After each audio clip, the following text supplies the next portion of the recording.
This will be a great and brilliant day for the world because Iran has just announced that the Strait of Hormuz কথা দিয়ে যুদ্ধে জেতার যদি কোনো কৌশল থাকতো তাহলে সেখানে সবার আগেই জয়ী হতেন মার্কিন প্রেসিডেন্ট ডোনাল্ড ট্রাম্প। কেননা যুক্তরাষ্ট্র ইরানের মধ্যকার যুদ্ধ বন্ধে কার্যকরী পদক্ষেপের চাইতে কথার ফুলঝুরিতে ব্যস্ত তিনি। বর্তমানে এই পরিস্থিতি বন্ধের লক্ষ্যে ট্রাম্প বরাবরই বলে শিগগিরই তেহরানের সঙ্গে তাদের একটি সমঝোতা চুক্তি হবে।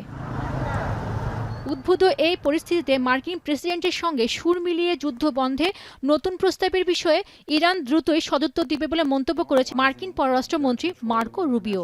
তবে হরমুজ প্রণালী ইস্যুতে তেহরানের নিয়ন্ত্রণকে অগ্রহণযোগ্য বলে মন্তব্য করেছেন তিনি। The normalizing of their controlling of international waterway is both illegal and it's just something that's unacceptable. And the world has to start asking itself, what is it willing to do if Iran tries to normalize a control of an international waterway? I think that's unacceptable. যুদ্ধ অবস্থা নিরসনের এমন কথার লড়াই চললেও Hormuz প্রণালীতে পাল্টাপাল্টি হামলা অব্যাহত আছে। এছাড়া ওমান উপসাগরে বিশেষ অভিযান চলাকালে একটি তেল ট্যাঙ্কার আটক করার দাবি করেছে ইরানের ইসলামিক রেভলিউশনারি গার্ড কোর বা IRGC। অন্যদিকে মার্কিন সামরিক বাহিনী জানিয়েছে ইরানের বন্দরে প্রবেশের সময় দুটি ট্যাঙ্কারকে অচল করে দিয়েছে তারা। এদিকে হরমুজ প্রণালীতে মার্কিন 3টি ডেস্ট্রয়ার লক্ষ্য করে ইরান হামলা চালালে দেশটির নেতাদের বদ্ধ উন্মাদ বলে অভিহিত করেন ডোনাল্ড ট্রাম্প। এমনকি সংঘাত নিরসনে ইরান প্রস্তাবিত চুক্তিতে রাজি না হলে প্রজেক্ট ফ্রিডম প্লাস পুনরায় শুরুর হুমকি দিয়েছেন মার্কিন এই প্রেসিডেন্ট। উদ্ভূত এই পরিস্থিতিতে যুক্তরাষ্ট্রের দ্বিচারিতা নিয়ে প্রশ্ন তুলেন ইরানের পররাষ্ট্রমন্ত্রী আব্বাস আরাকচি।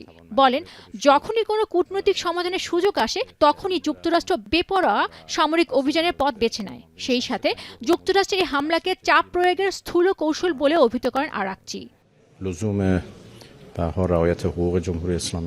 এদিকে চলমান যুদ্ধে হরমুজ প্রণালী নিয়ন্ত্রণের প্রভাবকে পারমাণবিক বোমার সঙ্গে তুলনা করেছেন ইরানের সাবেক ভাইস প্রেসিডেন্ট ও সর্বোচ্চ নেতার উপদেষ্টা মোহাম্মদ মোকবের।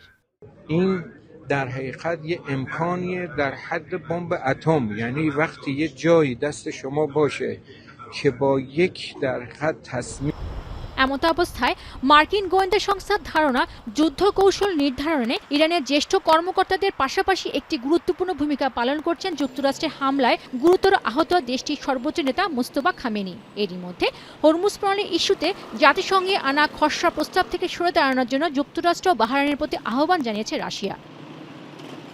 পিনকো সুলতানা, এখন বিশ্ব।